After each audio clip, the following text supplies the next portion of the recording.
ओम नमो भगवते वासुदेवाय। ओम नमो भगवते वासुदेवाय। ओम नमो भगवते वासुदेवाय।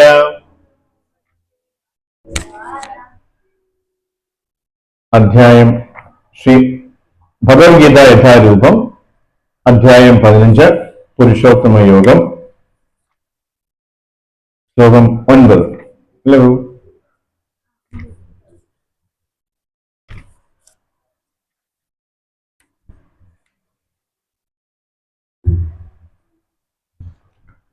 സത്വം സുഖേ സഞ്ചയതി. Sorry, 14 sorry.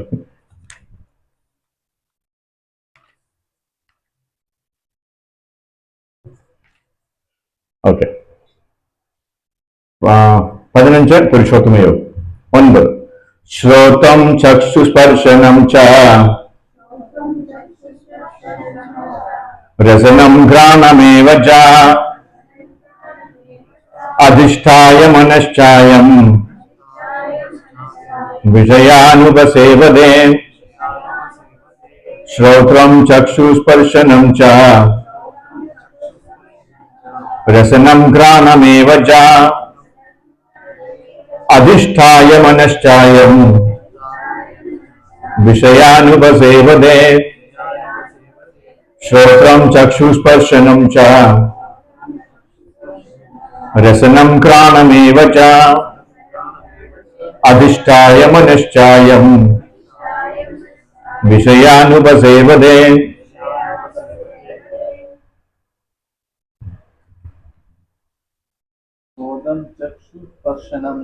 ശ്രോത്രം ചക്ഷുസ്പർശനം ച രസനം ഘ്രാണമേവ ച അധിഷ്ഠായ മനശ്ചായം വിഷയാനുപസേവതേ. ശ്രോത്രം ചക്ഷുസ്പർശനം ച രസനം ഘ്രാണമേവ ച അധിഷ്ഠായ മനശ്ചായം വിഷയാനുപസേവതേ. ശ്രോത്രം ചക്ഷുസ്പർശനം ച രസനം ഘ്രാണമേവ ച അധിഷ്ഠായ മനശ്ചായം വിഷയാനുപസേവതേ.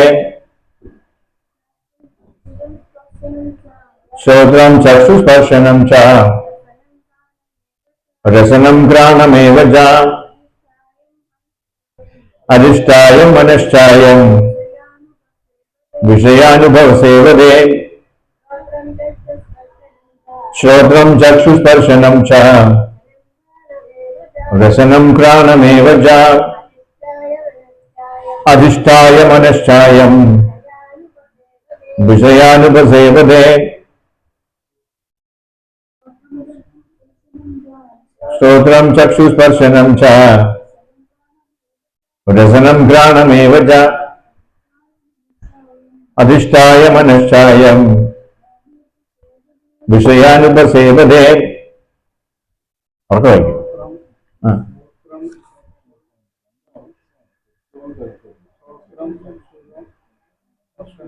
ശ്രോത്രം ചക്ഷുസ്പർശനം ച രസനം ഘ്രാണമേവ ച അധിഷ്ഠായ മനശ്ചായം വിഷയാനുപസേവതേ. ശ്രീകൃഷ്ണൻ ച രസനം ഘ്രാണമേവ ച അധിഷ്ഠായ മനശ്ചായം വിഷയാനുപസേവതേ. ഹരികൃഷ്ണ. വേർഡ് മീനിങ് നോക്കാം നമുക്ക്. അയം ഇവൻ ജീവാത്മാവ്, മന അധിഷ്ഠായ മനസ്സിനെ അടിസ്ഥാനപ്പെടുത്തിയിട്ടുള്ള, ശ്രോത്രം ശ്രോത്രത്തെയും, ചക്ഷു ചക്ഷുസിനെയും, സ്പർശനം സ്പർശനത്തെയും, രസനം രസനേന്ദ്രിയത്തെയും, ഘ്രാണം ഏവച ഘ്രാണത്തെയും ഉപയോഗിച്ച്, വിഷയാൻ വിഷയങ്ങളെ, ഉപസേവതേച്ച സേവിക്കുകയും ചെയ്യുന്നു.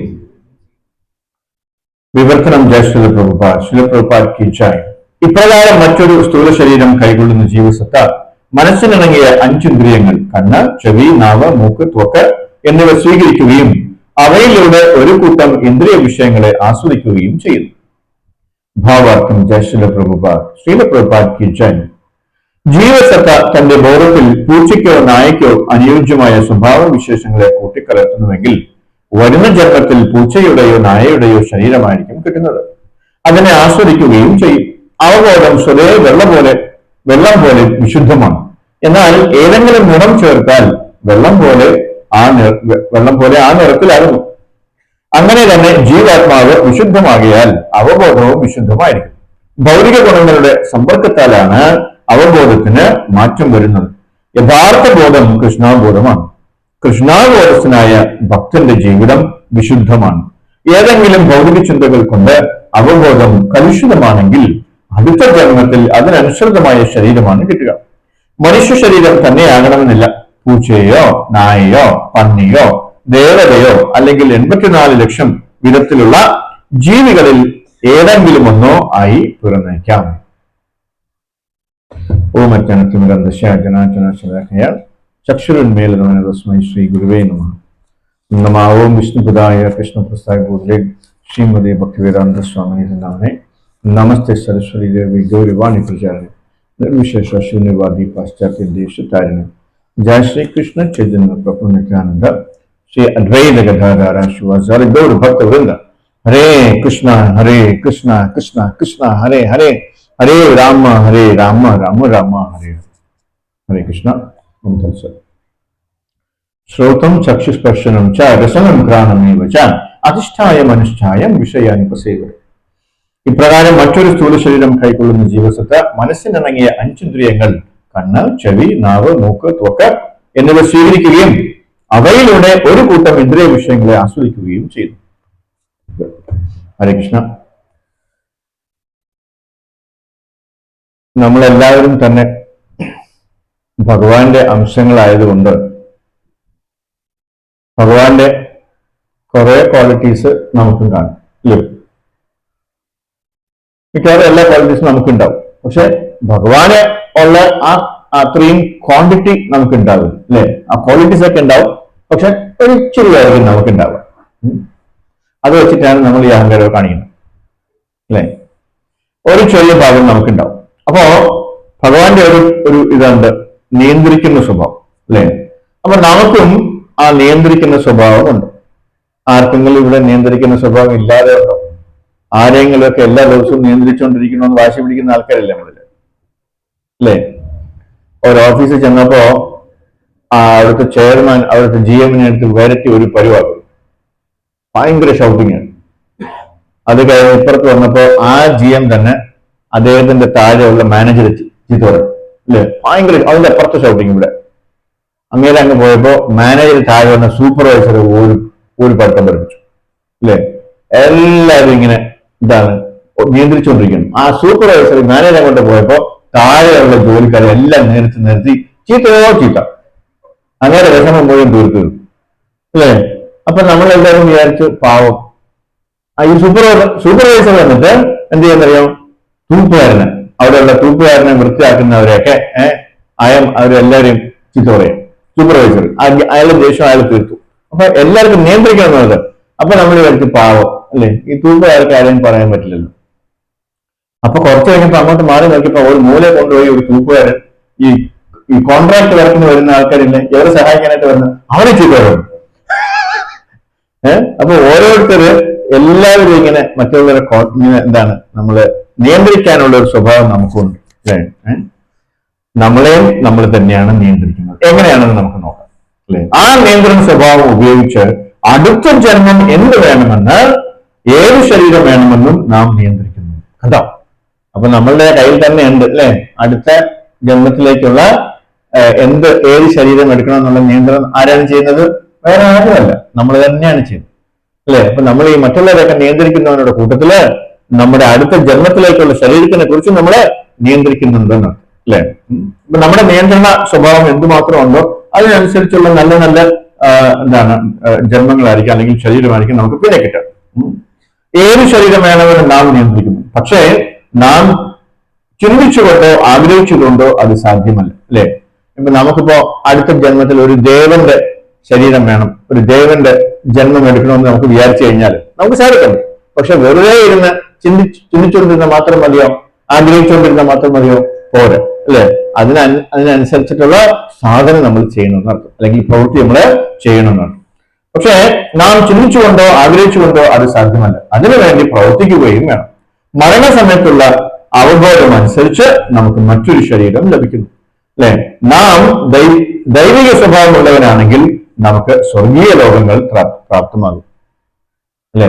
അന്ധകാലേച്ച മാമേകം ശരൺ മുക്ത കലൈപുരം ഭഗവാൻ തന്നെ പറഞ്ഞിട്ടുണ്ട്, കാണാൻ പറ്റുന്നു, അല്ലെ?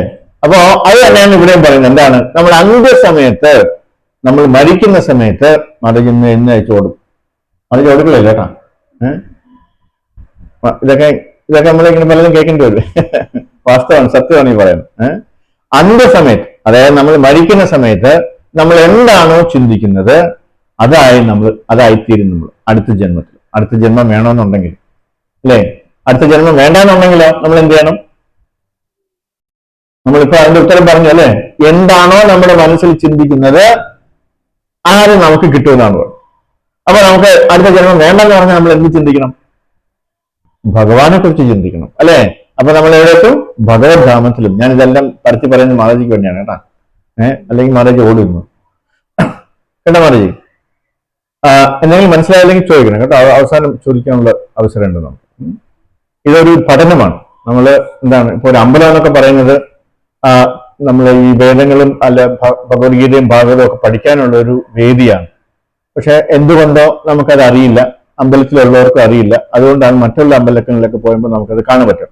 പക്ഷെ നമ്മുടെ ഇവിടുത്തെ ഇസ്കോൺ ടെമ്പിളിൽ വന്നിട്ടുണ്ട. അവിടെയാണെങ്കിൽ നമ്മൾ ഈ ക്ലാസ്സുകളും ഭഗവത്ഗീതയും ഭാഗവതവും ഒക്കെ പഠിപ്പിക്കുന്നുണ്ട്, അല്ല ക്ലാസ് എടുക്കുന്നുണ്ട്. അപ്പൊ ഈ അമ്പലം എന്ന് പറയുന്നത് അതിനു വേണ്ടിയുള്ളതാണ്, ഭഗവാനെ കാണാൻ വേണ്ടി മാത്രമല്ല. പിന്നെ ഭഗവാനെ കുറിച്ച് കഥ അറിയാനും കൂടെയുള്ള സ്ഥലമാണ് അമ്പലം. അപ്പൊ അതിന്റെ ഒരു എക്സ്റ്റൻഷനാണ് ഇവിടെ. അതുകൊണ്ടാണ് നമ്മളിവിടെ ഭഗവാന്റെ കഥ പറയുന്നത്. അപ്പൊ നമ്മളിപ്പോ എന്താ പറഞ്ഞത്? നമ്മൾ അന്ത്യസമയത്ത് നമ്മൾ എന്താണോ ചിന്തിക്കുന്നത് അതായിത്തീരും, അല്ലെ? അപ്പൊ നമ്മള് ഇനി ജന്മമൊന്നും വേണ്ട, അല്ലെ? ഭഗവത് ധാമത്തിലേക്ക് പോകാൻ നമ്മൾ ആരെ കുറിച്ച് ചിന്തിക്കണം? ഭഗവാനെ കുറിച്ച് ചിന്തിക്കണം, അല്ലെ? ചിന്തിച്ചുകൊണ്ട് ആഗ്രഹിച്ചുകൊണ്ട് എന്താണ് അവബോധം അനുസരിച്ച് നമുക്ക് മറ്റൊരു ശരീരം ലഭിക്കുന്നു. നാം ദൈവിക സ്വഭാവമുള്ളവരാണെങ്കിൽ നമുക്ക് സ്വർഗീയ ലോകങ്ങൾ പ്രാപ്തമാകും, അല്ലെ?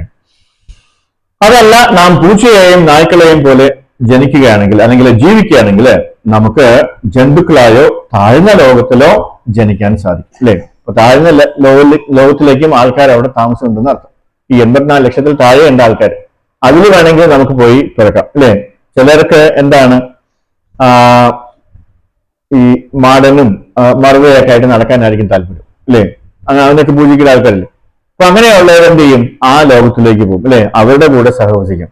ചില ആൾക്കാർ പിതൃക്കളെയാണ് പൂജിക്കുക. അപ്പൊ അങ്ങനെയാണെങ്കിൽ അവരവിടെ പോകും, പിതൃലോകത്തെത്തും, അല്ലെ? അപ്പൊ അങ്ങനെ ഓരോരുത്തരുടെ താല്പര്യം അനുസരിച്ച് അവർക്ക് ഏത് ലോകത്തിൽ വേണമെങ്കിലും ചെന്നെത്താൻ പറ്റും, അല്ലെ? അപ്പൊ നമ്മൾ പൂച്ചയും നായ്ക്കളെയും പോലെ ജീവിക്കുകയാണെങ്കിൽ നമുക്ക് ജന്തുക്കളായോ താഴ്ന്ന ലോകത്തിലോ ജനിക്കാൻ സാധിക്കും. അതെല്ലാം നാം ഭഗവാൻ കൃഷ്ണന്റെ അവബോധത്തിൽ ജീവിക്കുകയും ഭഗവാന്റെ ഭക്തിയോട് സേവ ചെയ്യുകയും ചെയ്താൽ നമുക്ക് ഭഗവാൻ കൃഷ്ണന്റെ ഭവനത്തിലേക്ക് മടങ്ങിപ്പോകാൻ പറ്റും. അതിനുള്ള ശ്രമമാണ് നമ്മളിവിടെ ഇരിക്കുന്ന എല്ലാവരും ചെയ്യുന്നത്, അല്ലെ? അതൊരു സുപ്രഭാതത്തിൽ ഒരിക്കലും വരത്തില്ല. പിന്നെ എന്ത് ചെയ്യും? നമ്മളെ സാധന ചെയ്യണം, അല്ലെങ്കിൽ നമ്മളെ പ്രാക്ടീസ് ചെയ്യണം. പ്രാക്ടീസിന് മലയാളത്തിലുണ്ടോ? പരിശീലിക്കണം. വേറൊരു വാക്കും വേണ്ട, ആയിക്കോട്ടെ, കുഴപ്പമില്ല. അഭ്യാസം, അതാണ് അഭ്യാസിക്കണം, അല്ലെ? നമ്മൾ അഭ്യാസം ചെയ്യണം. അത് എങ്കിൽ മാത്രമേ നമുക്ക് ശീലിക്കാൻ പറ്റുള്ളൂ, അല്ലെ? ഒരു ഫോർ എക്സാമ്പിൾ, മാനേജ് ഇപ്പോ ഇങ്ങനെ നടന്നു പോവാണ്. ഇങ്ങനെ ചോദ്യങ്ങൾ മുഴുവൻ മാനേജിക്കായിരിക്കും കേട്ടോ. മാനേജ് ഇങ്ങനെ നടന്നു പോകുമ്പോൾ ഒരു കല്ല് തട്ടി, കല്ല് തട്ടല്ല കേട്ടാ, ഞാൻ പറഞ്ഞു പോയി കല്ല് തട്ടി വീഴരുത്. പ്രഭു പറഞ്ഞപ്പോഴേ ഞാൻ വിചാരിച്ചു വീഴുന്നു എന്ന് വിചാരിക്കരുത്. കല്ല് തട്ടി വീണെന്ന് വെച്ചോളൂ, മാനേജ് എന്തായിരിക്കും വിളിക്കുക ആദ്യം? അല്ല, കൃത്യമായി തുറന്നു പറഞ്ഞാൽ നമ്മൾ എന്തായിരിക്കും വിളിക്കുക?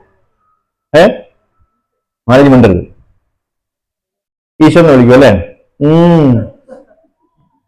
വിളിച്ചത് പോലെ അല്ലേ? ഞാൻ പറയട്ടെ എന്താ വിളിച്ചതെന്ന്. അയ്യോ അയ്യോ ഇത് ആരും കല്യാണം കൊണ്ടിട്ടേ വിളിക്കുള്ളൂ നമ്മള് അല്ലേ? നമുക്കറിയാം, നമ്മുടെ മനസ്സിൽ വരുള്ളൂ, വായിൽ വരുള്ളൂ. എന്താ കാര്യം? നമ്മൾ അഭ്യസിച്ചത് അതാണ്, നമ്മൾ ശീലിച്ചത് അതാണ്, നമ്മൾ പ്രാക്ടീസ് ചെയ്തത് അതാണ് അല്ലേ? അതാണ് ഇവിടെ പറയുന്നത്. നമ്മൾ പ്രാക്ടീസ് ചെയ്യണം. ഭഗവാൻ കൃഷ്ണ എന്ന് വിളിക്കണമെന്നുണ്ടെങ്കിൽ അല്ല, വെറുതെ വരത്തില്ല. നമ്മളെല്ലാരും വിചാരിക്കുന്നത് എന്താണ്? എനിക്കിപ്പോ 45 വയസ്സായുള്ളൂ, ഞാനൊരു 90 വയസ്സാകുമ്പോഴേ മരിക്കുള്ളൂ, അപ്പൊ ഞാനൊരു 85-86 വയസ്സാകുമ്പോൾ ഞാൻ തുടങ്ങിക്കോളാം എന്ന് വിചാരിക്കും അല്ലേ? 70 വയസ്സിൽ വരെ ജീവിച്ചിരുന്നാൽ വലിയ ഭാഗ്യം അല്ലേ? പക്ഷെ നമ്മളെല്ലാവരും വിചാരിക്കുന്നത് എന്താണ്? 90 വയസ്സിലെ നമ്മൾ മരിക്കും. 90, 93 അങ്ങോട്ട് പോട്ടെ എന്ന് വിചാരിക്കും. ഓരോ ദിവസം കഴിയുന്നവരെ ഒരു 2 കൊല്ലം കൂടെ അല്ലേ? ഇതിനിടയ്ക്ക് ആരോ ഇവിടെ വെച്ചിട്ടാണോ പറഞ്ഞെന്നറിയില്ല, ആരോ ഒരു ഭയങ്കര പണക്കാരനാണ്, അദ്ദേഹത്തിന് ഇഷ്ടംപോലെ പൈസ ഉണ്ട്, പക്ഷെ ഒരു വക അവർക്ക് കഴിക്കാൻ പറ്റില്ല, അങ്ങനെ താഴ്ന്നു കിടക്കുക. ഒരു അമ്മയാണ്, ഒരമ്മ, ആ അമ്മയെ കാണാനായിട്ട് ഒരാൾ ചെന്നപ്പോ അമ്മ പറയാണ്, ഒരു ഭക്തനാണ് അവിടെ ചെല്ലുന്നത് ഇത് അമ്മൂമ്മയെ കാണാനായിട്ട്. അപ്പൊ അമ്മൂമ്മ പറയാണ്, എടാ നീ ഒന്ന് പ്രാർത്ഥിച്ച് എനിക്കൊരു 3 കൊല്ലം കൂടി ഒന്ന് എക്സ്റ്റെൻഡ് ചെയ്ത് തരുമോ അല്ലേ? അവിടെ ഓക്സിജനും കൊടുത്ത് ഇങ്ങനെ പാരാലൈസിട്ട് കിടക്കാണ്, ഒരു ഇങ്ങനെ അങ്ങോട്ട് ഇങ്ങനെ തിരിയാൻ പോലും പറ്റത്തില്ല, ഇങ്ങനെ കണ്ണിങ്ങനെ ചെറുതായിട്ടും തുറക്കണേ ഉള്ളൂ, ആ ഒരു ഇതേ ഉള്ളൂ. ഒന്ന് അങ്ങോട്ട് അകത്തോട്ട് ഉള്ളിലോട്ട് പോകുന്നില്ല, കഴിക്കാനൊന്നും പറ്റുന്നില്ല. ആ അവസ്ഥയിലാണ് പറയാണ്, ഇനി ഒരു 3 കൊല്ലം കൂടി ജീവിച്ചിരിക്കാൻ എന്തെങ്കിലും വഴിയുണ്ട്. കാര്യം എന്താണ്? മനസ്സിൽ എന്തൊക്കെയോ പ്ലാനറ്റ് വെച്ചിരിക്കണം, അതെല്ലാം സാധിക്കണം. അതിനുവേണ്ടിയാണ് 3 കൊല്ലം ചോദിക്കണം അല്ലേ? ഒരു 3 കൊല്ലം കൂടി ജീവിച്ചിരുന്നാൽ കൊള്ളായിരുന്നു ഈ ഭക്തനോട് പറഞ്ഞു. ഇപ്പൊ ഭക്തൻ എന്ത് പറയാനാണ്? ഭക്തൻ ചിരിച്ചിട്ട് പറഞ്ഞു, ശരി അമ്മ ഞാൻ പ്രാർത്ഥിക്കാം എന്ന് പറഞ്ഞു. പ്രാർത്ഥിച്ചിട്ട് പോകും. അപ്പൊ അതാണ് ഓരോരുത്തരുടെ ആഗ്രഹം, അതാണ് അല്ലെ? 90 ആയാലും 95 ആയാലും നമുക്ക് പോകാൻ താല്പര്യമില്ല. അപ്പോ അങ്ങനെയുള്ളപ്പോ നമ്മൾ എന്ത് ചെയ്യണം? ഇപ്പോ ആരോഗ്യത്തോടെ ഇരിക്കുമ്പോ അല്ലെ, ഇപ്പൊ തന്നെ നമ്മൾ പ്രാക്ടീസ് ചെയ്ത് തുടങ്ങണം, എങ്കിലേ നമുക്ക് ഇത് ഉള്ള കാലം ഇതെന്താ നമുക്കത് അതുപോലെ കൊണ്ടുപോകാൻ പറ്റുള്ളൂ. മനസ്സിലായില്ലേ? അപ്പോ അതാണ് ഇവിടെ പറയുന്നത്. എന്താണ്? ജീവിക്കുകയും ഭഗവാന്റെ ഭക്തിയോടെ സേവ ചെയ്യുകയും ചെയ്താൽ നമുക്ക് ഭഗവാൻ കൃഷ്ണന്റെ ഭവനത്തിലേക്ക് മടങ്ങിപ്പോകാം അല്ലെ? ഇപ്പൊ അതിനൊരു ഉത്തമ ഉദാഹരണമുണ്ട് നമ്മുടെ ഫ്രണ്ടില്, ജഡഭരതൻ. എത്ര പേര് ജഡഭരതനെ കുറിച്ച് കേട്ടിട്ടുണ്ട്? ഇവിടെ ഇരിക്കുന്ന എല്ലാവരും കേട്ടിട്ടുണ്ട് അല്ലെ? ഒരാൾ ഒഴിച്ചു അല്ലെ? ഋഷഭദേവൻ, അദ്ദേഹത്തിന്റെ മകനല്ലേ, അദ്ദേഹത്തിന്റെ മൂത്ത മകൻ, അദ്ദേഹത്തിന് ഋഷഭദേവന് 100 മക്കളാണ് അല്ലെ? 100 മക്കൾ, അതോ 1000? 100 മക്കളാണ്. അതിൽ ഏറ്റവും മൂത്ത ആളാണ് ഭരത് മഹാരാജ്. അദ്ദേഹമാണ് നമ്മുടെ ഈ ഇന്ത്യ ദേശം ഭരിച്ചിരുന്നത്. അപ്പൊ അദ്ദേഹത്തിന് മുമ്പേ നമ്മുടെ ഇന്ത്യയുടെ പേരെന്തുവായിരുന്നു അറിയോ? ആർക്കെങ്കിലും അറിയോ? അല്ല, ഇളവരദേശ് അല്ലെ പറഞ്ഞു? ഇളവരദേശ് എന്നാണ് ഇന്ത്യ അറിഞ്ഞിരുന്നത്. ഈ എന്താണ്, ഭരത മഹാരാജാവ് ഭരിച്ചതിന് ശേഷമാണ് ഇത് ഭാരതവർഷമായി മാറിയത്. അതിനുശേഷമാണ് നമ്മൾ ഭാരത് എന്ന് പേരിട്ടത്. അതിൽ ഇംഗ്ലീഷുകാരനാണ് അത് ഇന്ത്യ എന്നാക്കിയത് അല്ലേ? അപ്പോ ആ ഭാരത് മഹാരാജിനെ കുറിച്ചാണ് ഉള്ള കഥയാണ്. അദ്ദേഹം വയസ്സായപ്പോ ഈ രാജ്യമൊക്കെ മക്കൾക്ക് വിട്ടിട്ട് അദ്ദേഹം എവിടെ പോയി? കാട്ടിലേക്ക് തപസ് ചെയ്യാൻ പോയി. അതുകൊണ്ടാണ് പണ്ടത്തോളം രാജാക്കന്മാർ, നല്ല രാജാക്കന്മാരൊക്കെ വളരെ ഭക്തന്മാരുമായിരുന്നു അല്ലേ? അതുകൊണ്ടാണ് അവരുടെ രാജർഷികൾ എന്ന് പറഞ്ഞിരുന്നത്, അവരുടെ ഋഷിമാരായിരുന്നു. അവർ വേദങ്ങളെല്ലാം വളരെ ഭംഗിയായിട്ട് പഠിക്കുകയും ഭഗവാന്റെ ധാമത്തിലേക്ക് എങ്ങനെ എത്തിച്ചേരാമെന്ന് വിചാരിക്കുകയും ചെയ്യുന്ന ആൾക്കാരാണ് അല്ലെ? അതുകൊണ്ട് തന്നെ അവിടെയുള്ള ആൾക്കാരും നമ്മുടെ ഈ ഭാരതവർഷത്തിലുള്ള ആൾക്കാരെല്ലാവരും തന്നെ ഭക്തന്മാരുമായിരുന്നു. കാര്യം എന്താണ്? യഥാ രാജ തഥാ പ്രജ എന്നല്ലേ അല്ലെ? രാജാവ് എന്താണെന്ന് ചെയ്യുന്നു അതുപോലെ ആര് ചെയ്യും? പ്രജകളും ചെയ്യും അല്ലെ? അപ്പൊ രാജാവ് നന്നായിരുന്നു കഴിഞ്ഞാൽ പ്രജകളും നന്നായിരിക്കും. ആ സമയത്തൊക്കെ എന്തെങ്കിലും പേഴ്സോ എന്തെങ്കിലും ഒക്കെ കളഞ്ഞു പോയി കഴിഞ്ഞാൽ അത് അവിടെ തന്നെ കിടക്കും, ആരും വന്ന് എടുക്കില്ല. ഈ ഉടമസ്ഥന് തന്നെ വന്ന് തിരഞ്ഞെടുക്കേണ്ടി എടുത്തുകൊണ്ട് പോയി. അത്രയ്ക്കും എന്താണ്, നല്ല ആൾക്കാരായിരുന്നു ആ സമയത്തുള്ളായിരുന്നു. അപ്പോ ആ ഭരത മഹാരാജാവ് കാട്ടിൽ പോയി തപസ് ചെയ്യണം അല്ലെ? തപസ് ചെയ്യുന്ന ഒരു അവസരത്തില് ഒരു ദിവസം ഇങ്ങനെ ആ പുഴയിലിറങ്ങി ഇങ്ങനെ എന്താണ് പൂജ ചെയ്തുകൊണ്ടിരിക്കുമ്പോ ഒരു മാൻ പൂർണ്ണ ഗർഭിണിയായ ഒരു മാൻ അവിടെ വെള്ളം കുടിക്കാൻ വരികയും അല്ലെ, പെട്ടെന്ന് ഒരു സിംഹത്തിന്റെ അലർച്ച കേട്ട് ആ മാൻ പ്രസവിക്കുകയും ചെയ്യുന്നു. ആ മാൻ മരിക്കുകയും ചെയ്യും. ആ പ്രസവത്തോടുകൂടി ആ തള്ളമാൻ മരിച്ചു. അപ്പൊ ഈ കുഞ്ഞിങ്ങനെ ഒഴുകി ഈ എന്താണ് നമ്മുടെ ഭരത് മഹാരാജാവിന്റെ കയ്യിലേക്ക് വരികയാണ്. അല്ലെ? ഭക്തന്മാരെല്ലാവരും ഭയങ്കര മേഴ്സി ഉള്ളവരാണ്, വളരെ ദയാലുവാണ്. അവർക്ക് മറ്റുള്ള ഒരു ജീവിയോട് ഭയങ്കര ദയയാണ്. അതുകൊണ്ടാണ് അവർ അതിനെ കൊല്ലാത്തത്. അപ്പൊ ഈ രാജാവ്, ഋഷിയായിട്ടുള്ള ഈ രാജാവ് ഇങ്ങനെ പൂജ ചെയ്തുകൊണ്ടിരിക്കുമ്പോ, അല്ലെങ്കിൽ സംസ്കാരം ചെയ്തുകൊണ്ടിരിക്കുമ്പോ ഈ മാൻ കൊച്ചുമാൻ ഒഴുകി വന്നപ്പോ ആ മാനിനെ പിടിച്ചു കൊണ്ടുപോയി ആശ്രമത്തിൽ വെച്ചിട്ട് അതിനെ വളർത്തുകയാണ് ചെയ്യുന്നത്. മനസ്സിലാകുന്നില്ലേ മാൻ? അങ്ങനെ അദ്ദേഹം വളരെ സന്തോഷമായിട്ട് അദ്ദേഹത്തിന്റെ ജപവും കാര്യങ്ങളിലൊക്കെ ഇങ്ങനെ മുഴുകിയിരിക്കുന്ന അവസരത്തിലാണ് ഈ മാനിനെ അദ്ദേഹത്തിന് കിട്ടുന്നത്. അത് കഴിഞ്ഞിട്ട് പകുതി ജപവും പകുതി മാനുമായി അദ്ദേഹത്തിന്റെ മനസ്സിൽ. കാര്യം എന്താണ്? മനസ്സിൽ ഇപ്പോ ഒരാള് ഇടം പിടിച്ചിരിക്കണം. ആരാണ്? ഈ മാൻ. അപ്പൊ പകുതി മിക്കവാറും സമയങ്ങളിൽ ഇങ്ങനെ ജപിക്കുന്നുണ്ടെങ്കിലും അല്ലെങ്കിൽ എന്തെങ്കിലും പൂജ ചെയ്യുന്നുണ്ടെങ്കിലും അദ്ദേഹത്തിന്റെ മനസ്സ് മുഴുവൻ ഈ മാൻ എങ്ങോട്ട് പോകണു, അതിനെ ആരെങ്കിലും ആക്രമിക്കാൻ വരുന്നുണ്ടോ, അതിനെ ആരെങ്കിലും പിടിച്ചുകൊണ്ട് പോകുന്നുണ്ടോ, അതിനെ ആരെങ്കിലും കൊന്നു തിന്നോ എന്നുള്ള ഭയത്തിലാണ് ആര്? നമ്മുടെ ഭരത് മഹാരാജ് ഇരിക്കുന്നത്, അല്ലെ? ഇപ്പൊ അദ്ദേഹം ഋഷിയാണ്, ഭരത് ഋഷി. അങ്ങനെ അവസാനം ഇത് അങ്ങനെ ലാളിച്ച് വളർത്തിയപ്പോ ഇതിപ്പോ ഹാഫ് ഒരു ഭക്തനും ഹാഫ് ഇതിലെ ഈ മാനിലേക്കും ആയിപ്പോയി അദ്ദേഹത്തിന്റെ ചിന്ത. അവബോധം മുഴുവൻ അങ്ങനെയായിരുന്നു. അദ്ദേഹത്തിന് മരിക്കാറായി. അദ്ദേഹം മരിക്കാൻ തുടങ്ങുമ്പോഴും അല്ലെ, എപ്പോഴും അദ്ദേഹത്തിന്റെ ചിന്ത എന്തായിരുന്നു? മാനിനെ കുറിച്ചിട്ടായിരുന്നു, അല്ലെ? ഞാൻ മരിച്ചുപോയി കഴിഞ്ഞാൽ എന്റെ ഈ മാൻ കുഞ്ഞിനെ ആര് നോക്കും എന്നുള്ള ഒരു വിഷമമായിരുന്നു അദ്ദേഹം, അല്ലെ? അങ്ങനെ വിഷമിച്ചിരിക്കുമ്പോ അദ്ദേഹം മരിക്കുകയും ചെയ്തു. അയാളുടെ ചിന്തയിൽ ഇപ്പൊ എന്തായിരുന്നു? മാനായിരുന്നു, അല്ലെ? അപ്പൊ അടുത്ത ജന്മത്തിൽ അയാൾ എന്തായിട്ട് ജനിച്ചിട്ടുണ്ടാവും? ഒരു മാൻകുട്ടിയായിട്ട് ജനിച്ചിട്ടുണ്ടാവും, അല്ലെ? പക്ഷേ ഈശ്വരൻ അദ്ദേഹത്തിന് ഒരു വരം കൊടുത്തിട്ടുണ്ടായിരുന്നു, കഴിഞ്ഞ ജന്മങ്ങളെല്ലാം ഓർത്തിരിക്കാൻ വേണ്ടി. നമുക്ക് ഓർക്കാൻ പറ്റുമോ?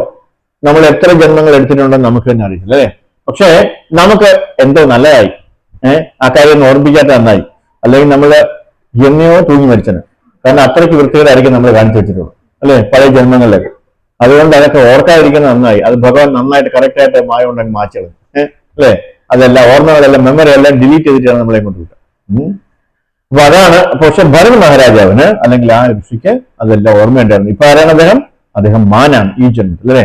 അതുകൊണ്ട് വളരെ സാത്വികമായിട്ടുള്ള, അല്ലെങ്കിൽ തന്നെ സാത്വികമാണ്, കുറച്ചുകൂടെ കൂടുതൽ സാത്വികമായിരുന്നാല് ഈ മാനായിട്ട് ഒരു കാര്യത്തിനും ഒന്നിനും ഇടപെടാതെ, അല്ലെ?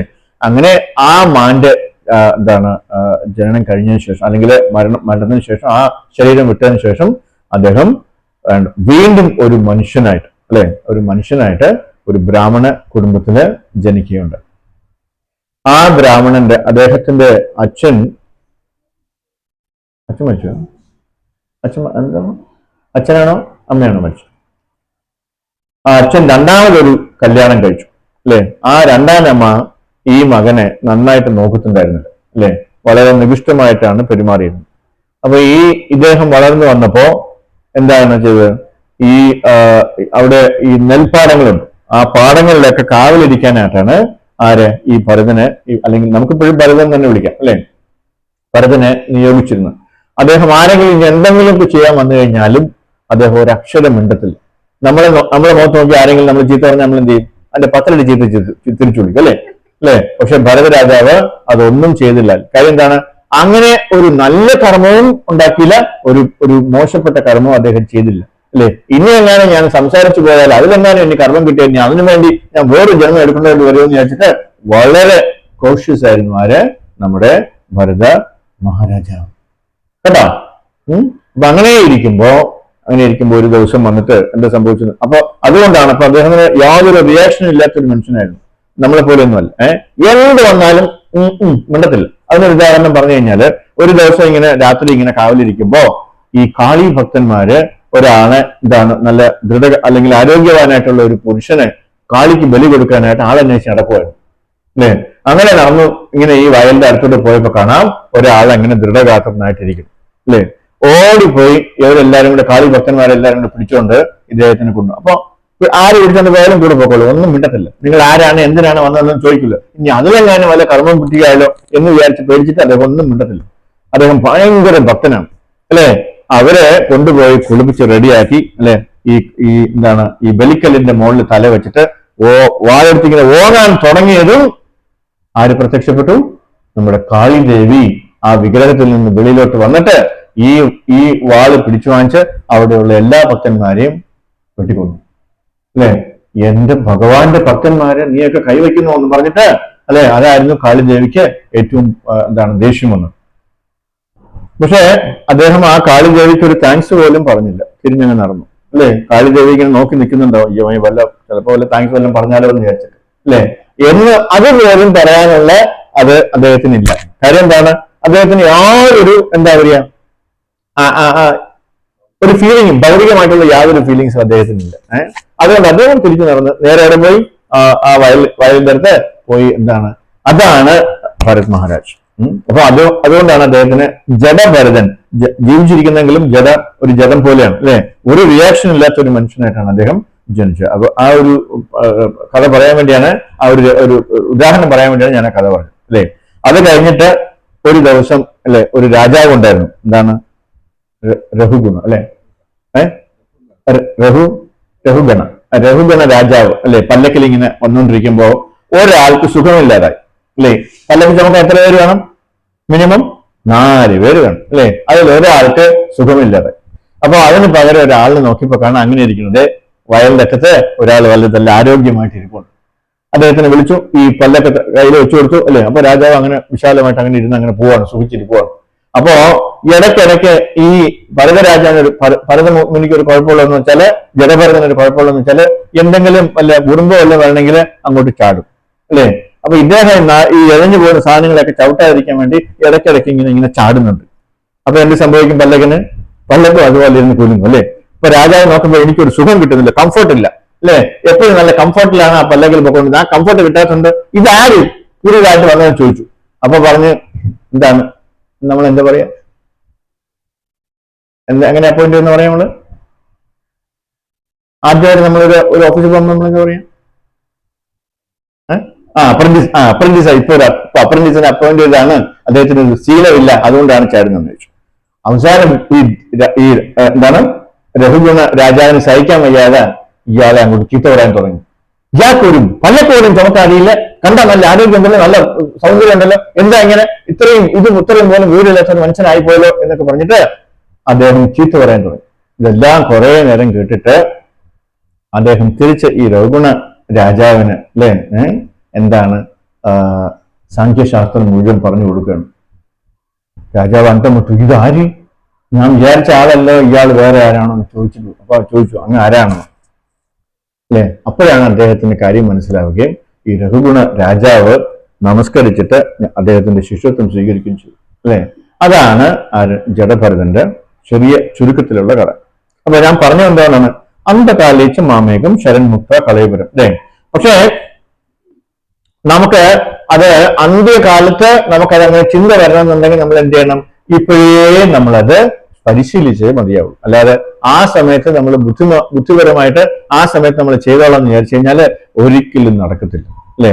നമ്മളുടെ പ്രത്യേകിച്ച് മലയാളിയുടെ ഒരു പ്രശ്നം അതാണ്, എന്താണ്, ഇതൊക്കെ എന്നെ കൊണ്ട് സാധിക്കും, ഞാൻ എന്തിനാ ഇപ്പോഴേ വെള്ളം എടുക്കണം, അല്ലെ, ഞാൻ അവിടെ ചെന്നിട്ട് ഞാൻ മുണ്ട് പൊക്കി എടുത്തോളാം എന്ന് പറഞ്ഞ നടക്കുന്ന ആൾക്കാരാണ്. പക്ഷെ അവിടെ ചെല്ലുമ്പോൾ മുണ്ട് പൊക്കം മറന്നു നമ്മള്, അല്ലെ. അതുകൊണ്ട് നമ്മൾ ഇപ്പോഴേ ശീലിക്കുന്നതാണ് നല്ലത്. അതിനാണ് നമ്മൾ എപ്പോഴും എന്ത് പറഞ്ഞാലും എന്താ പറയാ, ഹരേ കൃഷ്ണ കൃഷ്ണ കൃഷ്ണ ഹരേ ഹരേ, ഹരേ രാമ രാമ രാമ ഹരേ ഹരേ. മറിച്ച് ഇപ്പൊ എന്താ ആലോചിച്ചത്? ഇവർക്ക് മര്യാദയ്ക്ക് പറഞ്ഞു പോയി കയ്യൊക്കെ പൊക്കണത്, അല്ലേ ആലോചിച്ചത്? നമ്മൾ കൈ പൊക്കുന്നത് വെച്ച് കഴിഞ്ഞാല് നമ്മള് കംപ്ലീറ്റ് ഭഗവാനിൽ സറണ്ടർ ചെയ്യാണ്. അതായത് ശരണാഗതി, നമ്മൾ കംപ്ലീറ്റ് ഭഗവാനിലാണ് ശരണാഗതി. എനിക്ക് വേറെ ആരുമില്ല, അല്ലെ, എന്നെ സഹായിക്കാനായിട്ട് എനിക്ക് ശരണം പ്രാപിക്കാൻ വേറെ ആരുമില്ല, അങ്ങ് മാത്രമേ ഉള്ളൂ എന്നുള്ള ഒരു സൂചനയാണ്. അതുകൊണ്ടാണ് നമ്മൾ ഈ കൈ രണ്ടും പൊക്കുന്നത്. മനസ്സിലായില്ലേ മാറി? ഇങ്ങനെ കാണുമ്പോഴൊക്കെ ചോദിക്കണം കേട്ടോ. ഹരേ കൃഷ്ണ. അപ്പോ നമ്മുടെ ഈ ലൈഫ് എന്ന് പറയുന്നത് ഒരു പ്രിപ്പറേഷനാണ്. എന്തിനാണ്?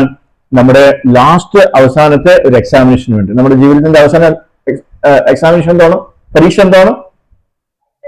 പരീക്ഷ? മരണം, അല്ലെ. ഒരേ ഒരു പരീക്ഷയേ ഉള്ളൂ നമുക്ക്, അത് മരണമാണ്. മരണസമയത്ത് നമ്മൾ എങ്ങനെ ഇരിക്കണം, മരണസമയത്ത് നമ്മൾ എങ്ങനെ ആവണം, അതിന്റെ ഒരു പ്രിപ്പറേഷനാണ് എന്ത് ഈ ജീവിതകാലം മുഴുവൻ നടക്കുന്നത്. അതിനാണ് ഇംഗ്ലീഷിൽ അവർ പറയുന്നത്, എന്താണ്, life is A preparation and death is the examination. അപ്പൊ നമ്മൾ അവസാനത്തെ പരീക്ഷയ്ക്ക് ജയിക്കണമെന്നുണ്ടെങ്കിൽ നമ്മൾ ഇപ്പോഴേ പ്രിപ്പയർ ചെയ്തേ പറ്റുള്ളൂ. നമ്മളെല്ലാം എന്താ ചെയ്യാ? പരീക്ഷയുടെ തലേദിവസമേ പ്രിപ്പയർ ചെയ്യുള്ളൂ, അല്ലേ. പരീക്ഷയുടെ തലേദിവസം പ്രിപ്പയർ ചെയ്യാൻ തുടങ്ങി കഴിഞ്ഞാല് ശബ്ദം വരത്തില്ല, അല്ലെ. ഈ ഖണ്ഡത്തിനകത്ത് ഈ കഫം വന്നിട്ട് ഡോക്ടർമാരോട് ചോദിച്ചു പറഞ്ഞു തരും, അല്ലെ. ഇതാക്കാനേ പറ്റുള്ളൂ, അല്ലെ. ഹരേകൃഷ്ണ മന്ത്രം വരത്തില്ല. അല്ലെ? അപ്പൊ നമ്മള് ആരോഗ്യമുള്ളപ്പോ നമ്മൾ എന്ത് ചെയ്യണം? നേരത്തെ പറഞ്ഞ് ശീലിച്ചു കഴിഞ്ഞാല് അന്തകാലിച്ചു ആ സമയത്ത് നമുക്കിത് വെളിയിലേക്ക് വരുള്ളൂ, അല്ലെങ്കിൽ പറയാൻ പറ്റത്തുള്ളൂ. അല്ലെ? ഭഗവാൻ പറയുന്നത് നീ പറഞ്ഞില്ലെങ്കിലും കുഴപ്പമില്ല, ഞാൻ നിന്നെ വന്ന് ഓർമ്മിക്കാന്ന് പറയാം. അല്ലെ? അത്രയും അശ്വരസാര തരാണ് നമ്മുടെ അത്രയും എന്താണ് മേഴ്സിഫുൾ ആയിട്ടുള്ള കരുണാമയനായിട്ടുള്ള ഭഗവാൻ കൃഷ്ണൻ നമുക്ക് വാക്ക് തരികയാണ്. അപ്പോ നാം എന്താണോ ജീവിതകാലം മുഴുവൻ അനുവർത്തിച്ചത് അതാണ് മരണസമയത്ത് ഉള്ള നമ്മുടെ പരീക്ഷ. ഒരു കുറ്റവാളിയെ ശിക്ഷിച്ച് 10 കൊല്ലത്തേക്ക് ജയിലിൽ അടയ്ക്കുകയും 1 കൊല്ലം കഴിഞ്ഞ് മരിക്കുകയും ചെയ്താൽ ഗവൺമെന്റ് ആ ഫയൽ ക്ലോസ് ചെയ്യും. അല്ലെ? ഒരു വലിയൊരു കുറ്റവാളിയാണ്. നമ്മളിപ്പോ പേപ്പർ നോക്കിക്കഴിഞ്ഞാൽ ഇത് പേപ്പർ കൊണ്ട് നോക്കിക്കഴിഞ്ഞാൽ ഇത് മാത്രമേ കാണാനുള്ളൂ. അല്ലെ? എത്ര കുറ്റവാളികളാണെങ്കിലും നമുക്ക് പേപ്പറിൽ കാണാൻ പറ്റും. അല്ലെ? അതില് ഓരോരുത്തരുടെയും എന്താണ് ഇന്നലത്തെ ഹെഡിങ് വായിച്ചത് എന്താണ് കോടതി തൂക്കിക്കൊല്ലം വിളിച്ചത് അങ്ങനത്തെ ഒരു കൊല അല്ലെ ഒരു കൊല ചെയ്ത ഒരു പെൺകുട്ടിയാണ് തോന്നുന്നത്. ലേഡി. ശരി. അപ്പൊ അതിനെന്തോ അല്ലെ ഇതേ നമുക്ക് കാണാനുള്ളൂ. ന്യൂസ് പേപ്പർ വായിച്ചിട്ട് ഒരു കഥയില്ല. അതിനകത്ത് എന്താണ് മരണവും ആവശ്യമില്ലാത്ത കാര്യങ്ങൾ മാത്രമേ ഉള്ളൂ. നമുക്കാണെങ്കിൽ അത് വായിക്കാനാണ് താല്പര്യം. എത്ര പേര് മരിച്ച്, ആർക്കൊക്കെ ലോട്ടറി അടിച്ച്, അല്ലെ? പിന്നെ രാഷ്ട്രീയക്കാരൻ എന്തോ ചെയ്തു, അതവിടെ എന്ത് ചെയ്തു, അല്ലെ? മറ്റേ ബോച്ച എങ്ങോട്ട് പോയി, ഇതൊക്കെയാണ് നമ്മൾ നോക്കുന്നത്. അതാണ് താല്പര്യം. പക്ഷെ അതിൽ എന്തെങ്കിലും ഭഗവാനെ കുറിച്ചുണ്ടോ? അല്ലെ? ആ 2 മണിക്കൂർ നമ്മൾ വെറുതെ കളയും. ഇത് മുഴുവൻ കുത്തിയിരുന്ന് പഠിച്ചു. നേരെ മറിച്ച് ആ 2 മണിക്കൂർ ജപിച്ചിരുന്നെങ്കിൽ 16 റൗണ്ട് തീർക്കായിരുന്നു. അല്ലെ? എന്ത് എളുപ്പമാണ് നമ്മുടെ ജീവിതം. ഓക്കെ. പക്ഷെ ഒരു കുറ്റവാളിയെ ശിക്ഷിച്ച് 10 കൊല്ലത്തേക്ക് ജയിലിൽ അടയ്ക്കുകയും 1 കൊല്ലം കഴിഞ്ഞ് അയാൾ മരിച്ചു പോയി കഴിഞ്ഞാൽ ഗവൺമെന്റ് എന്ത് ചെയ്യും? ആ ഫയൽ ക്ലോസ് ചെയ്യും. അല്ലെ? നേരെ മറിച്ചിട്ട് പ്രകൃതി അയാളെ വെറുതെ വിടുവോ? ഇല്ല. അയാൾ എന്തൊക്കെ കുറ്റം ചെയ്തിട്ടുണ്ടോ that will be carried forward to the next ജന്മം. ഏത് ജന്മത്തിൽ എടുത്തു കഴിഞ്ഞാലും ഏത് ജന്മത്തിലേക്ക് പോയാലും ഇത് ഇങ്ങനെ കൂടെ നടക്കും. ആര്? ഈ ചെയ്തു പോയ കർമ്മഫലങ്ങൾ. അതാണ് പ്രകൃതി നിയമം എന്ന് പറയും. പക്ഷെ പ്രകൃതി നിയമം അതല്ല. മരിച്ചു കഴിഞ്ഞാലും അടുത്ത ജന്മത്തിലേക്ക് ഈ പാപങ്ങളെല്ലാം ട്രാൻസ്ഫർ ചെയ്തിരിക്കും. ഒരു പൂന്തോട്ടത്തിലൂടെ കടന്നു പോകുന്ന കാറ്റ് നമ്മുടെ ഈ പാവത്തിലുണ്ട്. ആ പൂക്കളുടെ മണം കൊണ്ടുപോകുന്നത് പോലെ അഴുക്കുശാലയുടെ കാറ്റ് കടന്നു പോകുമ്പോൾ ദുർഗന്ധം കൊണ്ടുപോകുന്നത് പോലെയാണ് നമ്മുടെ ആത്മാവ് നമ്മുടെ ശരീരത്തിലൂടെ കടന്നു പോകുന്നത്. അല്ലെ? അവിടെ നല്ലതും ചീത്തയും ഉണ്ട്. അല്ലെ? സാത്വികവും പിന്നെ എന്താണ് തമോ ഗുണം. അല്ലെ? തമോ ഗുണമുണ്ട്. അതായത് നമ്മുടെ ആത്മാവെന്ന് പറയുന്നത് വളരെ പ്യുവറാണ്. അതിന് ഇമ്പ്യൂരിറ്റി ഇല്ല. അത് ഒരിക്കലും ചീത്തയാവില്ല. പക്ഷെ ഈ ശരീരത്തിനകത്തോട്ട് കയറുമ്പോ ഇതിനകത്ത് എന്താണോ ചിന്ത അല്ലെങ്കിൽ ചിന്തകൾ അല്ലെങ്കിൽ അതിനകത്തോട്ട് കയറ്റി വിടുന്നത് അതിനനുസരിച്ചിട്ടാണ് ഈ ആത്മാവിന്റെ ഈ നല്ല ഗന്ധവും ദുർഗന്ധവും വരുന്നത്. ചില ആൾക്കാരെ കണ്ടിട്ടില്ലേ? വളരെ നല്ല മനുഷ്യരായിരിക്കും. അല്ലെ? അവരാരോടും ഇച്ചു പോകുന്നു പറയത്തില്ല. അല്ലെ? വളരെ ശാന്ത സ്വഭാവമായിരിക്കും. ചില ആൾക്കാരെ കണ്ടിട്ടില്ലേ? കണ്ടാലേ കടിച്ചു കൂടാൻ തുടങ്ങും. അല്ലെ? കടുവകളെ പോലെ ഇരിക്കും. അങ്ങനെയൊക്കെ ചിരിക്കാനേ അറിയില്ല. ഇങ്ങനെ വലിച്ചെറിയ കെട്ടിക്കൊണ്ടിരിക്കാനേ പറ്റുള്ളൂ. കണ്ടിട്ടില്ല ചില ആൾക്കാരെ? അല്ലെ? ഒരു മുതയിൽ പിടിച്ച ഒരു മോന്തയാണ്. അല്ലെ? കണ്ടാൽ തന്നെ ഒരു ഐശ്വര്യം ഉണ്ടാവില്ല. അവരെ കാണുമ്പോൾ തന്നെ നമുക്ക് നെഗറ്റീവ് എനർജിയാണ്. അങ്ങനെയുള്ള ആൾക്കാരെ കണ്ടിട്ടില്ലേ? ചിരിക്കത്തേ ഇല്ല. അവർ ഇങ്ങനെ വലിച്ചു തീർച്ചാലും ചിരിക്കില്ല അവർ. അല്ലെ? കാരണം അവർക്ക് എന്തോ ഇങ്ങനെ തൊഴിഞ്ഞു പോകുന്നത് പോലെയാണ് ചിരിച്ചു കഴിഞ്ഞാൽ. ആ രീതിയിൽ അതെന്തുകൊണ്ടാ കാര്യം? അങ്ങനെയുള്ള ശരീരമാണ് അവരെ കിട്ടിയിരിക്കുന്നത്. അല്ലെ? അപ്പൊ അതാണ്. അപ്പൊ ഒരു പൂന്തോട്ടത്തിലൂടെ കടന്നു പോകുന്ന കാറ്റ് ആ പൂക്കളുടെ മണം കൊണ്ടുപോകുന്നത് പോലെ അഴുക്കുചാലിലൂടെ കാറ്റ് കടന്നു പോകുമ്പോൾ ദുർഗന്ധം കൊണ്ടുപോകുന്നത് പോലെയാണ് നമ്മുടെ ആത്മാവ് നമ്മുടെ ശരീരത്തിലൂടെ കടന്നു പോകുന്നത്. Goodness and ignorance. അല്ലെ? ഇപ്രകാരം മറ്റൊരു സ്ഥൂല ശരീരം കൈക്കൊള്ളുന്ന ജീവസത്ത മനസ്സിനിണങ്ങിയ അതീന്ദ്രിയങ്ങൾ, അതായത് കണ്ണ്, ചെവി, നാവ്, മൂക്ക്, ത്വക്ക് എന്നിവ സ്വീകരിക്കുകയും അവയിലൂടെ ഒരു കൂട്ടം ഇന്ദ്രിയ വിഷയങ്ങളെ ആസ്വദിക്കുകയും ചെയ്യും. അപ്പൊ നമ്മുടെ അവസാനത്തെ താല്പര്യം ഒരു 93 വയസ്സായ ഒരു അമ്മമ്മയെ അടുത്ത് ചോദിച്ചു. അല്ലെ? അമ്മമ്മ മരിക്കാൻ കിടക്കണം, 7 നിമിഷം മരിക്കും. ഡോക്ടർ വന്നിട്ട് അതിൽ ഹാർട്ട് ബീറ്റ് ഒന്നും ഇല്ല. അല്ലെ? ചുമ്മാ ഇങ്ങനെ കിടക്കുക. ആ അമ്മമ്മയോട് സംസാരിച്ചിട്ട് 1 മാസം 3 മാസം കൊണ്ടായി. അല്ലെ? ആ അമ്മമ്മയോടല്ല ആ അമ്മമ്മയോട് ചോദിച്ചു. അല്ലെ? അമ്മമ്മയ്ക്ക് എന്താണ് അവസാന ആഗ്രഹം? ആ അമ്മമ്മ ഉള്ള ആരോഗ്യം മുഴുവൻ എടുത്തിട്ട് ഡോക്ടറോട് ചോദിച്ചാൽ പറഞ്ഞുതരും. അവർക്ക് സംസാരിക്കണം എന്നുണ്ടെങ്കിൽ നമ്മുടെ സർവ്വ നാഡീ ഞരമ്പുകളും വർക്ക് ചെയ്താലേ സംസാരിക്കാൻ പറ്റും. അല്ലെങ്കിൽ സൗണ്ട് വെളിയിൽ വരില്ല. അത്രയും ശക്തി അത്രയും പവർ എടുത്തിട്ട് പറഞ്ഞ് വരച്ചിരിക്കണം. ഇത് പറയാനായിട്ട് അത്രയും ആരോഗ്യം എടുത്തില്ലേ? അപ്പൊ തന്നെ മരിച്ചു. അപ്പൊ അവരുടെ അവസാനത്തെ ആഗ്രഹം എന്തായിരുന്നു? നെത്തോലിയും മരിച്ചിനി. ഇച്ചിരി നെത്തോലി. 93 വയസ്സായി. അല്ലെ? അപ്പോഴും അവർക്ക് ആ ഇന്ദ്രിയ താല്പര്യം, ഇതിനാണ് ഇന്ദ്രിയ താല്പര്യം എന്ന് പറയുന്നത്. ഇന്ദ്രിയ താല്പര്യത്തിന്റെ ഒരു അത് കുറവ് വന്നിട്ടില്ല. അപ്പോഴും അവർക്ക് അതാണ് വേണ്ടത്. അവർ അടുത്ത ജന്മത്തിൽ, അപ്പൊ അന്ധകാലിച്ച് മാമയൊക്കെ മുക്ത കലവരുമെന്ന് ഭഗവാനോട് പറയുന്നുണ്ട്. അടുത്ത ജന്മത്തിൽ എന്തോ ആയിരിക്കും? അദ്ദേഹം അവരൊരു എന്താ പറയാ, അല്ല, കിങ് ഫിഷറായി വരും. മത്സ്യം തിന്നാനല്ലേ താല്പര്യം. കിങ് ഫിഷറായിട്ട്, കിങ് ഫിഷർ മലയാളത്തിൽ എന്താ പറയാ, എന്താണ്? പൊന്മാൻ. കറക്റ്റ്. പൊന്മാനെ കണ്ടിട്ടുണ്ട് അല്ലേ? പൊന്മാൻ ഇങ്ങനെ ഇത്ര പൊക്കത്തിൽ പറഞ്ഞു കഴിഞ്ഞാൽ താഴെ വെള്ളത്തിനടി കൂടെ ഇങ്ങനെ പോകുന്ന അതിന്റെ ആ മീനിനെ കാണാൻ പറ്റും. അതൊരൊറ്റ വരവാണ് അല്ലേ? ഒരു 120 കിലോമീറ്റർ സ്പീഡിൽ വന്നിട്ട് തിരിച്ചു പോകുമ്പോഴത്തേന് ഒരു മീൻ ഇവിടെ ഇങ്ങനെ പൊക്കിൽ ഇങ്ങനെ ഇരുന്ന് പിടയ്ക്കുന്നുണ്ടാവും. അത് പോയി സ്വസ്ഥമായിട്ട് കഴിക്കും. അടുത്ത ഫ്ലൈറ്റ് വരും, അടുത്ത ലാൻഡ് ചെയ്യാനായിട്ട്. കണ്ടില്ലേ? ഒരു ദിവസം എത്ര വേണമെങ്കിലും കഴിക്കാം. അപ്പൊ അമ്മമ്മയുടെ ആഗ്രഹം തീർന്നില്ലേ? അല്ലേ? അപ്പോ അതാണ് ഇവിടെ പറഞ്ഞത് അല്ലേ? ആ ആഗ്രഹം സാധിക്കാനുള്ള ശരീരം ഈവൻ ത്വക്ക് വരെ കറക്റ്റ് ആയിട്ട് കൊടുക്കും അല്ലെ? ആ പല്ല് വേണം, അല്ല ചുണ്ട് വേണം, അല്ലെങ്കിൽ കാലുകൾ വേണം, ചിറക് വേണം. ആ ആഗ്രഹം സാധിക്കാനുള്ള എല്ലാ സജ്ജീകരണങ്ങളും പ്രകൃതി അവിടെ കൊടുക്കുക. അതുകൊണ്ടാണ് അതിന് അങ്ങനെ ഒരു മനുഷ്യ ശരീരത്തിൽ എങ്ങനെ ഉണ്ടോ ഇല്ലേ? നമുക്ക് ചിറവുണ്ടോ? ഇല്ലല്ലോ. ആ മനുഷ്യ ശരീരമാണെങ്കിൽ അങ്ങനെ തിന്നാൻ പറ്റില്ല. അതുകൊണ്ടാണ് അവരുടെ ആഗ്രഹം സാധിച്ചു കൊടുക്കുന്നത്. അങ്ങനെ അപ്പൊ നമുക്ക് എന്തുമാത്രം ആഗ്രഹം ഉണ്ടെന്ന് ഇതിൽ പറയാൻ പറ്റും. എത്ര? 84 ലക്ഷം ആഗ്രഹങ്ങളാണ് നമുക്കുള്ളത്. അതുകൊണ്ടാണ് 84 ലക്ഷം പീസസ് ഭഗവാൻ അതിൽ യാതൊരു കുറവും വരുത്താൻ പാടില്ല അല്ലെ? ഇനി പിണങ്ങി നമ്മൾ ഇവിടെ വന്നാൽ പോലും ഭഗവാൻ നമ്മളോടുള്ള സ്നേഹം കുറയുന്നുണ്ടോ? ഇല്ല. എന്റെ കുഞ്ഞ് അവിടെ പോയാലും ഒരു കാര്യത്തിലും വിഷമിക്കാൻ പാടില്ല. അവന്റെ എല്ലാ ആഗ്രഹങ്ങളും സാധിച്ചു കിട്ടണം. അതിനുവേണ്ടിയാണ് 84 ലക്ഷം സ്പീസീസ് ഭഗവാൻ ഇവിടെ റെഡിയാക്കി വെച്ചിരിക്കുന്നത്. നോക്കണേ, എന്തെല്ലാം അറേഞ്ച്മെന്റ്സ് ആണ് ഭഗവാൻ നമുക്ക് വേണ്ടി ചെയ്തത് അല്ലേ? എല്ലാ ദിവസവും പറയുന്നത് എന്താണ്? നീ എത്രയും പെട്ടെന്ന് തിരിച്ചു പോവാന്നാണ്.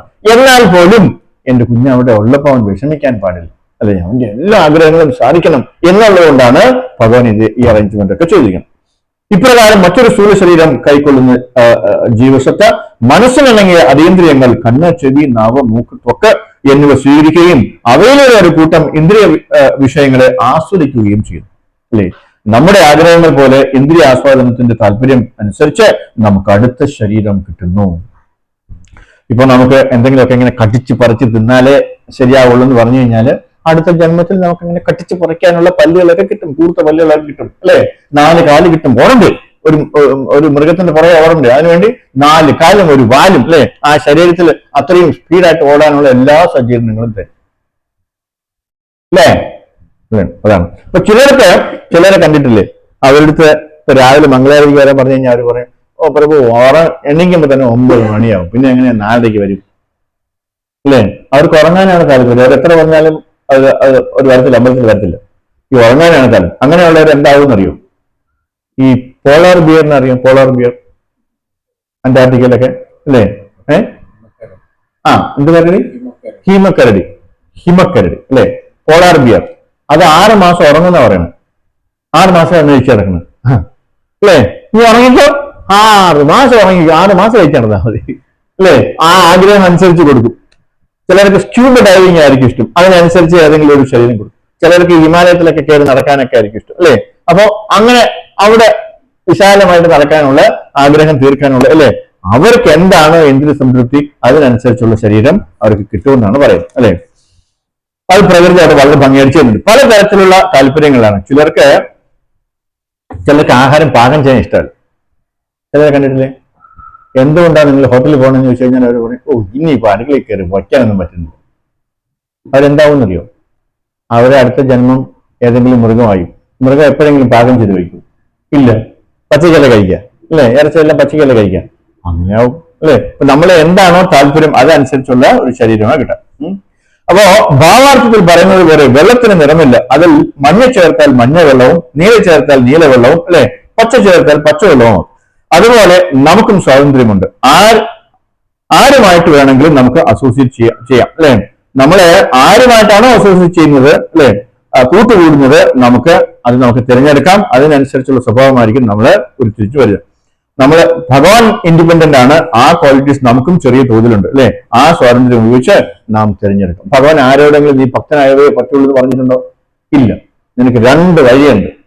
ഈ വഴി പോയാൽ നിനക്ക് ഭക്തനാവാം, ഈ വഴി പോയാൽ നിനക്ക്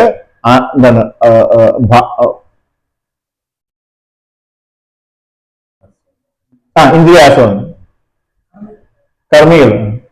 ഒരു വാക്കാണ് ഓർക്കണം. ആത്മീയയുടെ ഓപ്പോസിറ്റ് എന്തോ?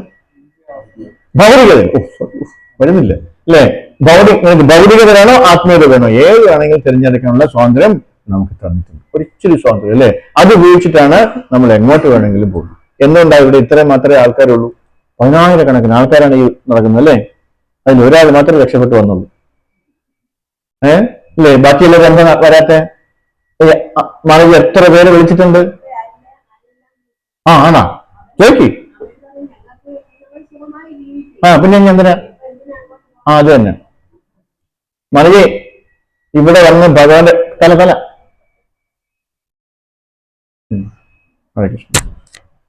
ഇവിടെ വന്നിട്ട് ഇത് കേൾക്കണമെങ്കിൽ പ്രത്യേകം ഭാഗ്യം വേണം. എല്ലാവർക്കും അത് കൊടുക്കത്തില്ല അല്ലേ?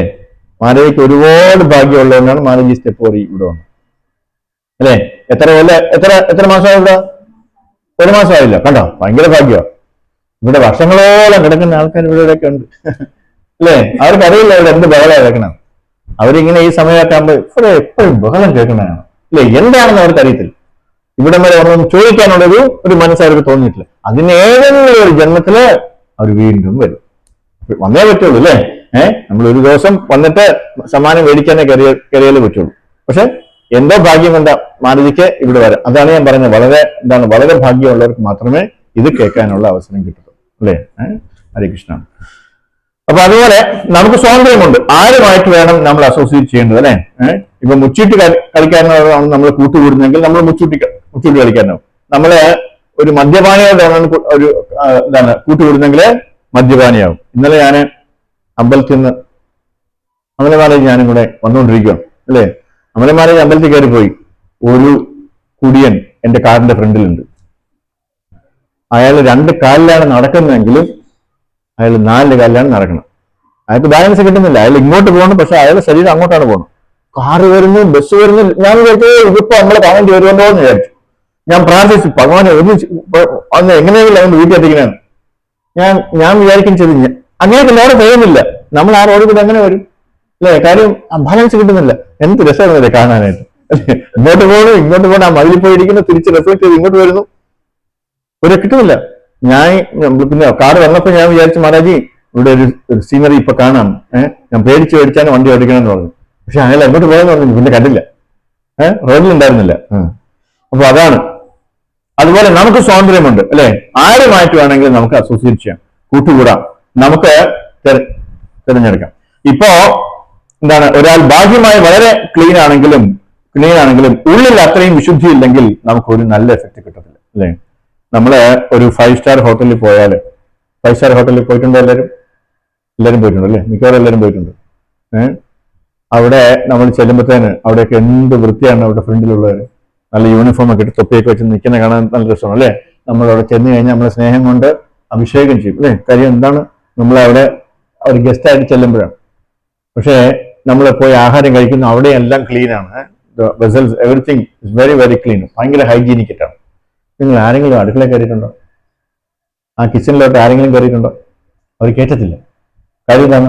നമ്മളെ കയറ്റിയ പിന്നെ നമ്മൾ പോകത്തില്ല അവിടെ അല്ലേ? അവിടുത്തെ നമ്മൾ വളരെ രുചികരമായിട്ടാണ് അത് കഴിച്ചിട്ട് വരുന്നത്. 5 സ്റ്റാർ ഹോട്ടലൊക്കെ പോയിട്ട് അവിടുത്തെ ആ കുക്കുണ്ടല്ലോ, അയാൾ അവിടെ ഈ പാകം ചെയ്യുമ്പോഴും അയ്യോ ഇവിടെ വരുന്ന ആൾക്കാർക്കൊക്കെ വളരെ സന്തോഷമാവണം, വളരെ രുചികരമായിട്ട് കഴിക്കണം എന്ന് പറഞ്ഞിട്ടാണ് അയാൾ ഉണ്ടാക്കണേ? ഇല്ല. അയാളുടെ പ്രാരാബ്ധം മുഴുവൻ അതിനകത്ത് കയറ്റി വെച്ചോണ്ടിരിക്കണം അല്ലേ? ഈ വൃത്തിയായിട്ടവൻ, ഈ ഓണർ 6 മാസമായി ശമ്പളം തന്നിട്ട് അല്ലേ? ആ ദേഷ്യം മുഴുവൻ അതിനകത്ത് ഇളക്കാണ്. അത് മുഴുവൻ നമ്മളാണ് കഴിക്കുന്നത്. ആ കർമ്മഫലം മുഴുവൻ നമ്മളാണ് കഴിക്കുന്നത്. ഹോട്ടൽ നടത്തുന്നവരാരും ഇല്ലല്ലോ ഇവിടെ ഇല്ലേ? നമ്മൾ വല്ലവരുടെയും കർമ്മമാണ് കഴിച്ചുകൊണ്ടിരിക്കുന്നത്. നമ്മൾ തന്നെ ഇവിടെ ഒരു കണക്കിന് കൊണ്ട് നടക്കരുത്. എങ്ങനെ ചോദിച്ച തീർക്കുമെന്ന് പറഞ്ഞ് നടക്കുക. അതിനിടെ കൂടെയാണ് നമ്മള് മറ്റു കർമ്മം കൂടെ നമ്മള് അക്യുമുലേറ്റ് ചെയ്യുന്നത്. വല്ല ആവശ്യമുണ്ടോ? അതുകൊണ്ട് നമ്മൾ എന്ത് ചെയ്യണം? ഹോട്ടലിൽ പോകാൻ പാടില്ല അല്ലേ? കേട്ടാ പറയും, ഹോട്ടലിൽ പോയി കഴിക്കരുത് കേട്ടാ. കഴിച്ചാലാണ് വല്ലവരുടെ കർമ്മം കൂടെ നമ്മൾ കഴിക്കേണ്ടി വരും. അത് ചുമ്മാ പറഞ്ഞു കേട്ടാ. ഇനി മാറി അത് ഇനി നാളെ വരാതിരിക്കും. ഇവിടെ വന്നാൽ ഹോട്ടലിൽ പോകാൻ പറ്റില്ലെന്ന് പറയും. അപ്പോ നമ്മൾ 5 സ്റ്റാർ ഹോട്ടലിൽ പോയാല് അവിടെ എല്ലാം വളരെ വൃത്തിയായിട്ട് സൂക്ഷിച്ചിട്ടുണ്ടാവും. അവിടുത്തെ റെസ്റ്റോറന്റും ബാറും എല്ലാം വളരെ ക്ലീൻ ആയിരിക്കും. പക്ഷെ അവിടെ ആഹാരം പാകം ചെയ്യുന്നവരും വിളമ്പുന്നവരുടെയും അവബോധം നല്ലതല്ല എങ്കിൽ ബാഹ്യമായി വൃത്തിയായത് കൊണ്ട് ഒരു ഉപയോഗവും ഇല്ല അല്ലെ? അതിനൊരു അതിന്റെ ISO സർട്ടിഫിക്കേഷൻ ഒക്കെ കാണുമല്ലോ അല്ലെ, പക്ഷെ അതിനകത്ത് ആ കോൺഷ്യസ്നെസ് ഇല്ല, അല്ലെങ്കിൽ ഭഗവാനുമായിട്ടുള്ള അവബോധം ഇല്ല എന്നാണ്. നമ്മുടെ ഇസ്കോണിൽ ഗോവിന്ദ റെസ്റ്റോറൻറ്റ് എത്ര പേര് പോയിട്ടുണ്ട്? ഇസ്കോൺ ഗോവിന്ദ ഗോവിന്ദ ഗോവിന്ദ അല്ലേ, സൂപ്പറാണ്. ഇസ്കോൺ ഗോവിന്ദയിൽ പോയി കഴിഞ്ഞാല് ഭക്ഷണം സൂപ്പറാണ്. അത് പിന്നെ എന്താണ് അതിന്റെ സൂപ്പറായിട്ടുള്ള കാര്യം? അതെല്ലാം ഭഗവാൻ ഓഫർ ചെയ്തതാണ്, പ്രസാദമായിട്ടാണ് നമ്മൾ കഴിക്കുക അല്ലേ. വൃത്തിയാണെങ്കിൽ അങ്ങറ്റത്ത് വൃത്തിയാണ്. നമുക്ക് ഇവിടെ ഒരു ഗോവിന്ദ വരുന്നുണ്ട് അല്ലേ, പോയിട്ടില്ലേ ഗോവിന്ദ? അവിടെയും അത് ചെറിയൊരു ഗോവിന്ദാണ്, പക്ഷെ വലിയ ഗോവിന്ദാണ് അല്ലെ. ബാക്കി എല്ലാ സ്ഥലത്തും എല്ലാ രാജ്യത്തും എല്ലാവർക്കും ഇസ്കോൺ എവിടെയെല്ലാം ഉണ്ടോ അവിടെയൊക്കെ ഗോവിന്ദ റെസ്റ്റോറന്റ് ഉണ്ട്. അവിടെയൊക്കെ നമുക്ക് എന്താ കിട്ടുക? പ്രസാദമാണ് കിട്ടുക അല്ലെ. അവര് പാകം ചെയ്യുമ്പോഴും ഇത് ഭഗവാൻ ഓഫർ ചെയ്യാൻ വേണ്ടിയാണ് അവർ പാകം ചെയ്യുന്നത്, നമുക്ക് വേണ്ടിയല്ല. അവരത് കഴിഞ്ഞിട്ട് പാകം ചെയ്തിട്ടാണ് നമുക്ക് പ്രസാദമായിട്ട് അവർ തരുന്നത്. അപ്പൊ അതാണ് ഗോവിന്ദയുടെ വ്യത്യാസം.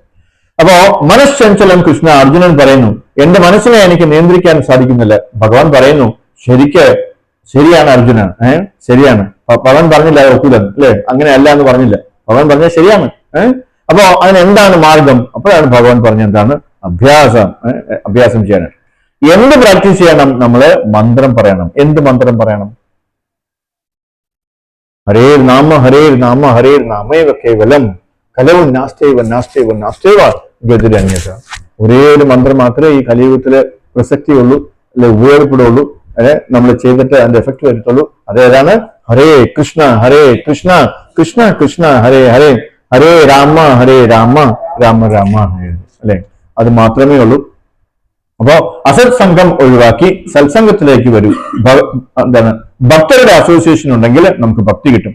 ഉയർന്ന ഭക്തന്മാരെ, ആചാര്യന്മാരെ സേവിക്കുക. അങ്ങനെ നമുക്ക് നമ്മുടെ അടുത്ത ജന്മത്തെക്കുറിച്ച് നമുക്ക് തന്നെ തീരുമാനിക്കാം. അപ്പൊ നമ്മള് ഇവിടെ വന്നിട്ട് അല്ലെ ഇങ്ങനെ ഈ സത്സംഗം, ഇതിനാണ് ഒരു സത്സംഗം എന്ന് പറയാൻ മതി. ആ സത്സംഗത്തിലൊക്കെ ചേർന്ന് കഴിഞ്ഞാല് അല്ലെ നമുക്ക് നമ്മുടെ അവബോധത്തിന് മാറ്റിയെടുക്കാൻ പറ്റും. നമ്മുടെ അവബോധം ശുദ്ധമാക്കാൻ സാധിക്കും. അങ്ങനെ സാധിച്ചു കഴിഞ്ഞാല് നമ്മുടെ ഗുരുക്കന്മാരുടെ, നമ്മുടെ ആചാര്യന്മാരുടെ ഒക്കെ അനുഗ്രഹത്തോടു കൂടി, ഭഗവാന്റെ അനുഗ്രഹത്തോടു കൂടി നമുക്ക് എവിടെ പോകാൻ പറ്റും? നമുക്ക് ഭഗവത് ധാമത്തിലേക്ക് തിരിച്ചു പോകാൻ പറ്റും. ഹരേ കൃഷ്ണ.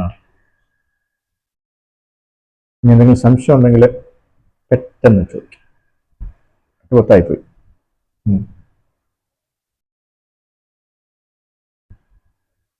ഒരു സംശയം മനസ്സിൽ എന്തെങ്കിലും സംശയം ഉണ്ടോ? പുതിയതായിട്ട് വന്നിട്ട് ചോദിച്ചോളൂ. എന്ത് മണ്ഡലമാണെങ്കിലും ചോദിക്കാം. ഇല്ല, മടിക്കണ്ട കേട്ടോ. കാര്യം ഇത് ഇവിടെ നമുക്കൊരു പ്ലാറ്റ്ഫോമാണ് കിട്ടും. എന്തിനാണ്? നമുക്ക് ഇങ്ങനെയുള്ള സംശയങ്ങളൊക്കെ ചോദിക്കാനായിട്ട്. അതിൽ മറ്റുള്ളവരെല്ലാവരും എന്ത് വിചാരിക്കുക വേണ്ട. അവർക്കൊന്നും അറിഞ്ഞൂടാ, അത് ചോദിച്ചാൽ മതി. ഇപ്പൊ ഇന്ന് ചോദിച്ചില്ലാലും കുഴപ്പമില്ല, ഇനി വരുമ്പോ അല്ലെ എന്തെങ്കിലും ഒക്കെ സംശയം ഉണ്ടെങ്കിൽ ചോദിക്കണം. പിന്നെ നമ്മളിപ്പോ ഈ കേട്ടതെല്ലാം ഒരുപോലെ അങ്ങ് മനസ്സിലായെന്ന് വിചാരിക്കില്ല, പറയില്ല. ചിലപ്പോ എന്തൊക്കെയോ നമ്മള് തലയ്ക്ക് മുകളിൽ കൂടെ പോയിട്ടുണ്ടാവും. കുഴപ്പമില്ല, പതുക്കെ അതെല്ലാം ശരിയായിക്കോളും കേട്ടോ. അല്ലാതെ എനിക്കൊന്നും മനസ്സിലായില്ല എന്ന് വിചാരിച്ച് വരാതിരിക്കരുത്. ഹരേ കൃഷ്ണ. മനജി അടുത്ത ആഴ്ച കൊണ്ടുവരണം കേട്ടോ. ഹരേ കൃഷ്ണ. മനജി അടുപ്പോൾ നിന്നാണ് ഇപ്പം മനജി ഇറങ്ങി വരും. ഹരേ കൃഷ്ണ. ഭഗവത്ഗീത ഗ്രന്ഥരാജ് की जय, श्री प्रभुपाद की जय, गुरुदेव की जय.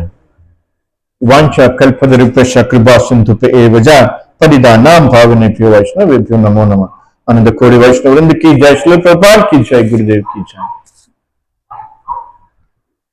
प्रभु अनाउंसमेंट.